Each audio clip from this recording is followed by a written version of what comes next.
from a bad loss last week against the Cleveland Browns, go down to Jacksonville, and they do what they're supposed to do. It was 31-3 late in the game, or excuse me, 28-3, I guess, late in the game, or 31-3 late in the game.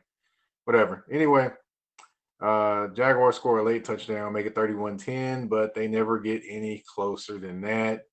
Titans advance to 9-4 in the division, and now they're watching the Colts play the Las Vegas Raiders out there in the Star, out there, the Death Star. For those who don't know the Death Star, that's a little Star Wars talk. But anyway, yes, the Titans are winners today, 31-10, improving to 9-4, still holding on to that division lead.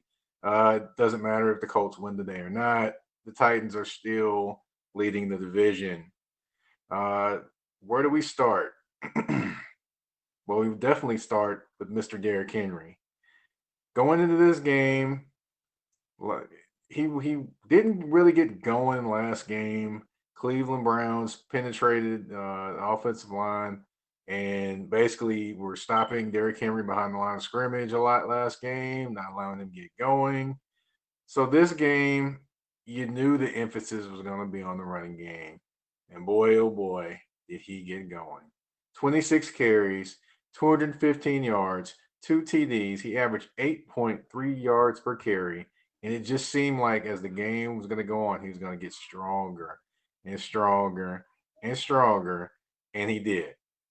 And he busted out a couple long runs. Of course, the one long run at the end of the first half put him over 100 yards, put him at 122 for halftime. At halftime, then after that, of course, still came out and did this thing. And of course, you notice at the end of games, people don't really like tackling him very much either. For that big a man, 26 carries, not too many people gonna want to tackle him. But yeah, definitely a bounce back game for him. What's going on, Brian? What's going on, man? Thanks, man. Thanks. Uh, Efficient game for Ryan Tannehill, 19-24 for 212 yards, two TDs, no interceptions. You had AJ Brown, 7 receptions, 112 yards, one touchdown. He had 9 targets. It was interesting that Corey Davis only had 3 targets today, but hey, win's a win. He had the same. Him and Jeff Swain both had 3 targets today, and John only had 2. Uh, but it is what it is. The Titans still think Ryan overrated. I hear you there. I hear you say you mean Ryan Tannehill, probably. Yeah, I would say this. He's not necessarily an elite quarterback, no. But one thing I will say is he just plays his role well. He's not a. I would say. I'll say this. He's not an average quarterback because if you look at the average quarterback in the NFL, they don't perform as well as he does. But he's not an elite quarterback. He's somewhere right in between there. So that's what Ryan Tannehill is, and also he can make those big throws if he needs to. So that's the thing an average quarterback probably wouldn't do. So definitely had a good game today. Uh, you know, One thing you definitely have to talk about in regards to this game today, the word aggressive. The Titans were aggressive today. They went for it on fourth down one time. Of course, that didn't work.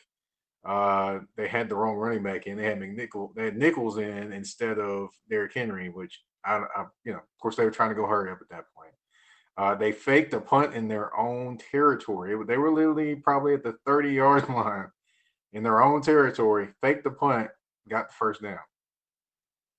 I mean, it was and then also, sorry, it had 9 seconds left in the first half. They got the ball at their own 40, couple quick passes, and then they were able to get a field goal to go up 17-3 at halftime. Just those little bitty things of being aggressive offensively. You just saw a different mindset with the Titans today, which was an aggressive one and one that you really hadn't seen from them to start. Also, I'm sorry, I didn't mention, and how could I fail to mention it? The flea flicker from the flea flicker that they ran in the first quarter too. They basically handed the ball to Derrick Henry. He flipped it back to Tannehill, and he let it loose. And AJ Brown stuck out his right hand, hits it with his right hand, catches it with his right hand, touchdown. Amazing, amazing play. And that just set the tone for the Titans that they weren't messing around and they meant business offensively. Defensively today, I would say, some some wondered, some wondered probably how the Titans would do defensively. I mean, they had some plays last week that were pretty bad. Very, very bad, to be honest. You had Kevin Byard, people were questioning him. Kenny Vaccaro was out today. So people wondered how they would do. Besides one drive today with Hooker a couple times, he kind of, he whiffed on a couple tackles. And he had a few bad plays. And of course Byard he had some too. But I would say this. Overall, the Titans defense played well today. They did. They were getting to the quarterback, which caused pressure on Glennon and got him out of the game. They pulled him. The Jaguars pulled him and put in Gardner Minshew. So now Gardner Minshew Mania is back at quarterback for Jacksonville Jaguars, and more than likely he'll be back at quarterback for the entire rest of the season. But they got pressure on the quarterback, which was new. They actually blitzed Rashaan Evans, which I was like, yes, finally. And he actually almost had an interception. I'm sorry, and ball hit him right in his hands. Of course, it would hit you right in your hands if you almost had an interception. I couldn't believe it. But he did what he did. He had a good game today. The Titans, Malcolm Butler had a good game today. And I'll say this: for as much flack as Titans fans have given Malcolm Butler over his time with the Titans, he's had a pretty solid season this year. He really has. And if you look at the opposite side, who's over there? There's nobody over there on the opposite side that you can be like, okay, cool, because Adoree Jackson has been out all season with a knee injury, which nobody knows if he's ever coming back this year. Then you have Breon Borders. He played, and then now he's out with a rib injury. Then you have Ty Smith that gets thrown back into the mix today. Hey, and he shows up and has a good game, deflecting passes away and making tackles. So, with that rotation of what they have on the defensive side of the ball, the opposite of Malcolm Butler, you've got to say, he's held up pretty well this year, and he's done his thing. So, you got to give him that credit. Overall, Titans played well. They finished off the game. They did what they were supposed to do. Now, with this Titans team, you don't always know what they're going to do what they're supposed to do, because some games they're supposed to win, they come out and they act like they're supposed to win in terms of just coming out there, hey, we'll do whatever and we'll win the game, and it sometimes fails them.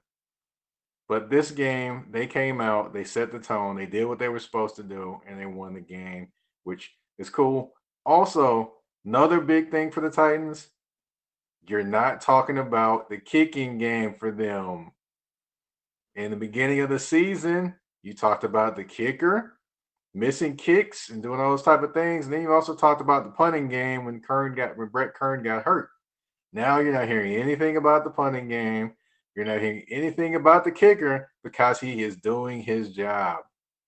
Big thing for the Titans there. They're going to need that kicking game. They're going to need that punting game. They're going to need special teams, and everything to win games and to get where they want to go. So definitely overall good game for the Titans.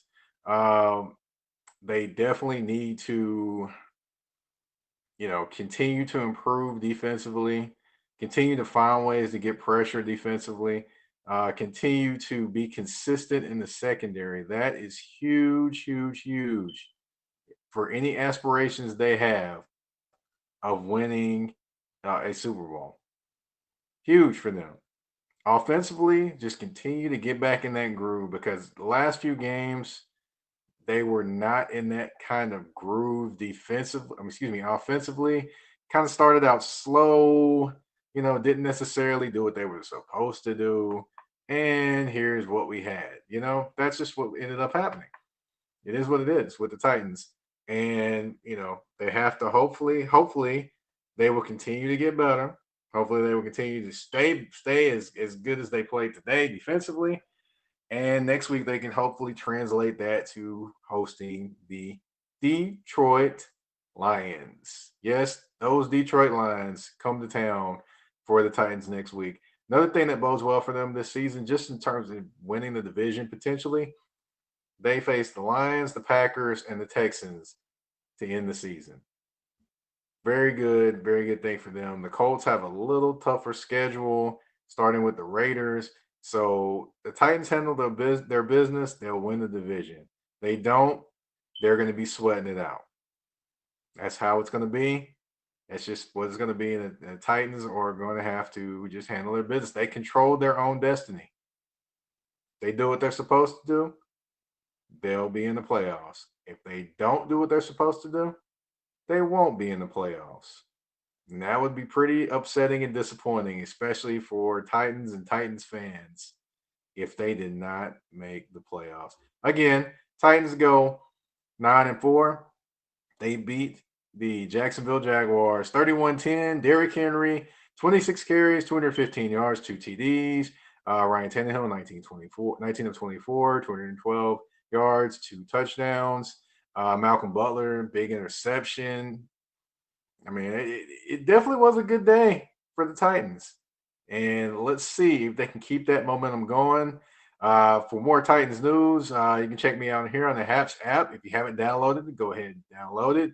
Go ahead and subscribe to me if you want more Titans news. I got my boy Brian Waters. He gives you NFL and Ravens news. I've got, let's see, Ashley Baker is going to give you NBA and NFL, the hot take queen. But she's probably going to get tired of me saying that. And then you have Danny Thompson. He gives you NBA with the Charlotte Hornets. And you got Daniel Artest. He's going to give you all that good NBA talk as well.